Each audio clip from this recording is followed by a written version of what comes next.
আজকের প্রধান সংবাদে থাকছে দিনের সব বড় খবর, ব্রেকিং নিউজ এবং গুরুত্বপূর্ণ আপডেট একসাথে। আজকের খবরের শিরোনাম: প্রতি মাসে ৩,০০০ টাকা বেকার ভাতা পেতে কিভাবে আবেদন করবেন, জানুন বিস্তারিত। তৃণমূলের বহু নেতাকর্মী ঘর ছাড়া, অভিযোগ শোভন দেব ঘরে ফেরাতে রাজি মুখ্যমন্ত্রী শুভেন্দু, তবে দিলেন শর্ত।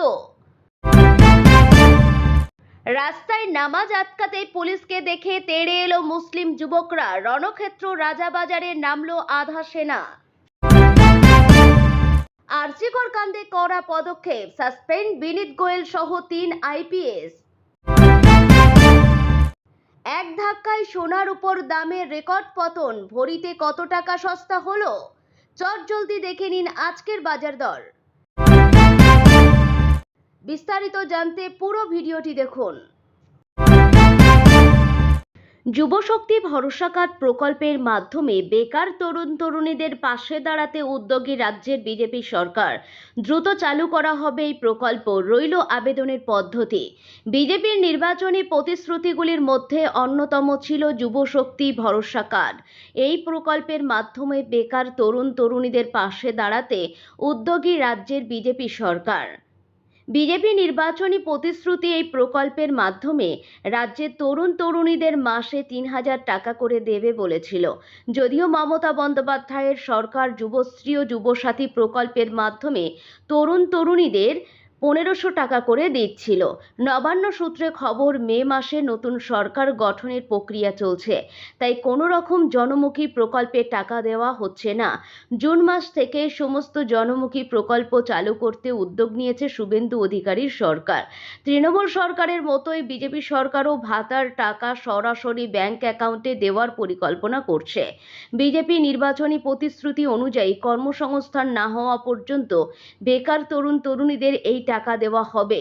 বয়সের ঊর্ধ্বসীমা ২১ থেকে ৪০ বছর। তবে নতুন সরকার যোগ্যতা বা বয়সের মাপকাঠিতে কোনো পরিবর্তন আসে কিনা সেটাই এখন দেখার।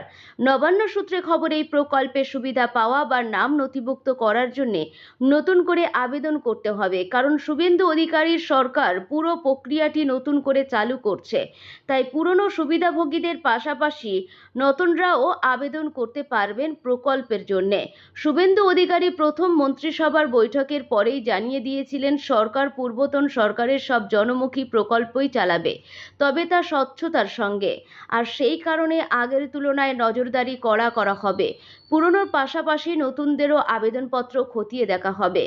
পরবর্তী প্রকল্পের কারিগরি ত্রুটি ও ভেরিফিকেশন সংক্রান্ত সমস্যা মেটাতে এবার কড়া নজরদারি ও স্বচ্ছতা বজায় রাখার পরিকল্পনা নিয়েছে প্রশাসন।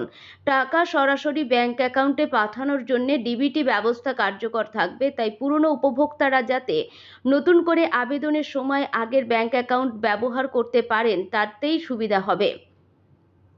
যুবশক্তি ভরসা কার্ড পাওয়ার জন্য কি লাগবে তা নিয়ে এখনো পর্যন্ত সরকার আনুষ্ঠানিকভাবে কিছু ঘোষণা করেনি। তবে নবান্ন সূত্রে খবর, বয়সের শংসাপত্র, মাধ্যমিক পাশের সার্টিফিকেট, নাগরিক শংসাপত্র বা প্রমাণপত্র দিয়ে আবেদন করতে হবে। নবান্ন সূত্রে খবর, যুবশক্তি ভরসা কার্ডের জন্য শুভেন্দু অধিকারী সরকার একটি পোর্টাল চালু করতে পারে, সেখানে আবেদন করার আপডেট দেখা যেতে পারে। তাতে প্রকল্পের স্বচ্ছতা বজায় থাকবে। নির্বাচনী ফল ঘোষণার পর থেকেই তাদের কর্মী সমর্থকেরা জেলায় জেলায় আক্রান্ত ও ঘরছাড়া বলে অভিযোগ করছে তৃণমূল কংগ্রেস। এদিন শুক্রবার বিধানসভা অধিবেশনে প্রসঙ্গটি উত্থাপন করেন বিরোধী দলনেতা শোভনদেব চট্টোপাধ্যায়। মুখ্যমন্ত্রী শুভেন্দু অধিকারী এই প্রকল্পে জানান, এমন কেউ ঘরছাড়া বলে তাঁর জানা নেই।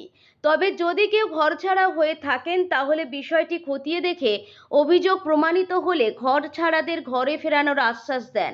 তবে একই সঙ্গে শর্ত বেঁধে দেন মুখ্যমন্ত্রী। তিনি বলেন, ২১-এর ভোট পরবর্তী হিংসায় অভিযুক্ত না হয়েও কেউ ঘরছাড়া হলে তাকে সসম্মানে ফেরানো হবে, আর যদি অভিযুক্ত হন তাহলে তার জায়গা হবে জেলে।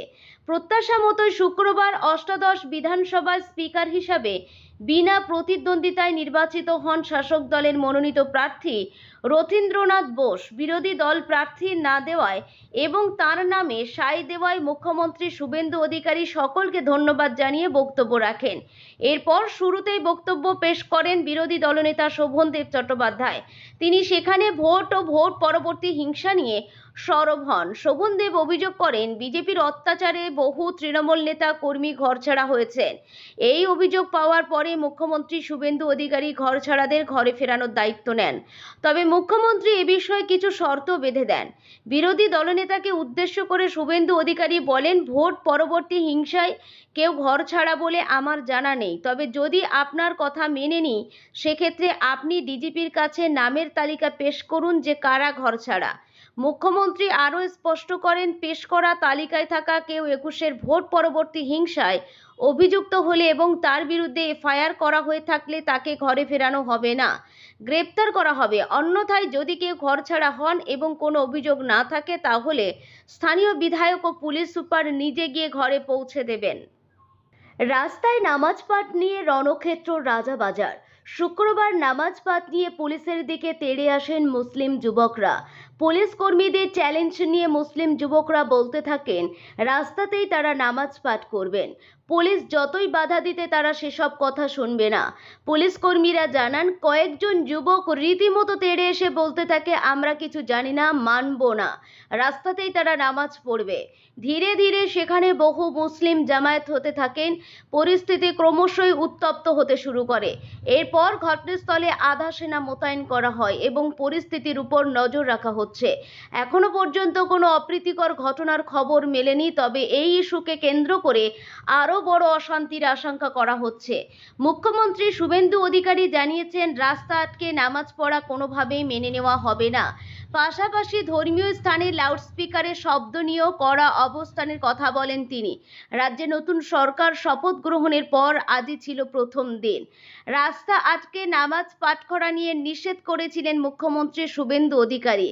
মসজিদের ভেতরেই নামাজ পাঠ করার আবেদন জানান তিনি। সেই মতো পুলিশ এদিন শুক্রবার রাজাবাজারে রাস্তা আটকে নামাজ পড়তে বারণ করেন স্থানীয়দের। কিন্তু রাজাবাজারে এদিন মুসলিমদের একটা অংশ পুলিশের উপর চড়াও হয়।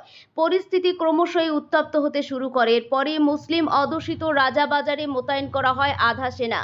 পরিস্থিতি এখনো থমথমে। বিক্ষোভে অংশ নেওয়া কয়েকজন যুবককে সেখান থেকে সরিয়ে দেয়। প্রসঙ্গত, শুক্রবার জুম্মাবারের দিন হওয়ায় মুসলিম সম্প্রদায়ের মানুষ বিশেষ নামাজে অংশ নেন। সেই অনুযায়ী রাজাবাজার এলাকার বহু মানুষও নামাজ পাঠের প্রস্তুতি নিচ্ছিলেন। তবে রাস্তার উপর নামাজ আয়োজন ঘিরে আপত্তি তোলে পুলিশ। এরপরই পুলিশের উপর চড়াও হওয়ার ছক কষা হয় বলে অভিযোগ ওঠে। আরজিকর মেডিকেল কলেজে তিলোত্তমা খুন ধর্ষণ মামলায় ফের বড় পদক্ষেপ নিল রাজ্য সরকার। বদলের বাংলায় পুরনো বিতর্কিত ফাইল খুলে এবার কড়া প্রশাসনিক সিদ্ধান্তের পথে হাঁটলেন মুখ্যমন্ত্রী শুভেন্দু অধিকারী। কলকাতা পুলিশের প্রাক্তন কমিশনার বিনীত গোয়েল সহ আইপিএস ইন্দিরা মুখোপাধ্যায়, অভিষেক গুপ্তাকে সাসপেন্ড করার ঘোষণা করল সরকার। এই সিদ্ধান্ত ঘিরে তীব্র চাঞ্চল্য তৈরি হয়েছে প্রশাসনিক ও রাজনৈতিক মহলে। শুক্রবার মুখ্যমন্ত্রী শুভেন্দু অধিকারী জানান, মুখ্য সচিব ও স্বরাষ্ট্র সচিবের রিপোর্ট খতিয়ে দেখার পরই এই পদক্ষেপ নেওয়া হয়েছে। সাসপেন্ড করা হয়েছে বিনীত গোয়েল, ইন্দিরা মুখোপাধ্যায় এবং অভিষেক গুপ্তকে। মুখ্যমন্ত্রীর অভিযোগ, তিলোত্তমার পরিবারের কাছে পুলিশ আধিকারিকরা টাকা নিয়ে গিয়েছিলেন। সেই ঘটনাকে অত্যন্ত গুরুতর বলে মনে করছে সরকার। শুভেন্দুর কথায়, নির্যাতিতার পরিবারকে এইভাবে টাকা দিতে যাওয়ার অভিযোগ অত্যন্ত সংবেদনশীল। সেই কারণেই এই তিনজনের বিরুদ্ধে সাসপেনশনের সিদ্ধান্ত নেওয়া হয়েছে। তিনি আরও জানান, বিভাগীয় তদন্ত অভিযুক্ত অফিসারদের বক্তব্য শোনা হবে। একই সঙ্গে নির্যাতিতার পরিবার চাইলে তাদের বাড়িতে গিয়ে সরকারি আধিকারিকরা বয়ান রেকর্ড করবেন বলেও জানিয়েছেন মুখ্যমন্ত্রী। এখানেই থামেননি শুভেন্দু অধিকারী। তিনি স্পষ্ট ইঙ্গিত দিয়েছেন, তদন্ত আরও গভীরে যাবে। মুখ্যমন্ত্রীর বক্তব্য, phone call record, WhatsApp chat সব খতিয়ে দেখা হবে। তখনকার কোন অফিসারের সঙ্গে কার যোগাযোগ ছিল, কার নির্দেশে কি হয়েছিল, সব সামনে আনা হবে। একই সঙ্গে তিনি ইঙ্গিতপূর্ণভাবে স্পষ্টভাবে বলেন সেই সময় কোনো মুখ্যমন্ত্রীর তরফে কোনো নির্দেশ ছিল কি না তাও খতিয়ে দেখা হবে। শুভেন্দুর এই মন্তব্য ঘিরে নতুন করে রাজনৈতিক বিতর্ক শুরু হয়েছে। আরজিকর কাণ্ড নিয়ে ইতিমধ্যে রাজ্যের রাজনীতি তপ্ত। সেই আবহে প্রাক্তন পুলিশ কমিশনার সহ 3 শীর্ষ আইপিএস অফিসারের বিরুদ্ধে এই পদক্ষেপকে অত্যন্ত তাৎপর্যপূর্ণ বলেই মনে করছে রাজনৈতিক মহল। আগামী দিনে তদন্ত কোন দিকে মোড় নেয় এখন সেদিকেই নজর সবার। আপনি কি বিয়ের মরশুমে সোনা বা রূপা কেনার কথা ভাবছেন? তাহলে আপনার জন্য রয়েছে অত্যন্ত স্বস্তির এবং বড় খবর। এক ধাক্কায় সোনা ও রূপা উভয় দামে বিশাল পতন দেখা গেল আজ। 15ই মে সকাল থেকেই মাল্টি কমোডিটি এক্সচেঞ্জ 2 মূল্যবান ধাতুর গ্রাফ হুড়মুড়িয়ে নিচের দিকে নামতে শুরু করেছে, যার প্রভাব পড়েছে দেশের খুচরা বাজারেও। বাজার বিশেষজ্ঞদের মতে সরকারের পক্ষ থেকে সোনা ও রূপার উপর আমদানি শুল্ক বাড়ানোর সিদ্ধান্তের পর বাজারে যে অস্থিরতা তৈরি হয়েছিল এটি তারই পরবর্তী প্রতিক্রিয়া। গত 13ই মে যেখানে একদিনেই সোনার দাম প্রায় 11,000 টাকা এবং রূপোর দাম রেকর্ড 3 লক্ষ টাকা পর্যন্ত বেড়ে গিয়েছিল, সেখানে আজ বাজারে ছবিটা সম্পূর্ণ উল্টো। এমসিএক্স বাজারে ধস। শুক্রবার সকাল থেকে সকাল 11টা নাগাদ ফিউচার্স মার্কেটে প্রতি 10 গ্রাম সোনার দাম প্রায় 25,000 টাকা এবং প্রতি কেজি রূপার দাম প্রায় 12,000 টাকা পর্যন্ত কমে যায়। এরপর সময় বাড়ার সাথে সাথে পতনের হার আরও তীব্র হয়। সকাল 11টা 4 মিনিট নাগাদ এমসিএক্সে আগামী 5ই জুনের সোনার চুক্তির দাম প্রতি 10 গ্রামে 2,858 টাকা কমে 1,59,120 টাকায় দাঁড়ায়। ঠিক একই সময়ে প্রতি কেজি রূপার দাম 13,667 টাকা কমে নেমে 2,77,435 টাকায়। কিন্তু দরপতনের এই ধারা এখানেই থেমে থাকেনি।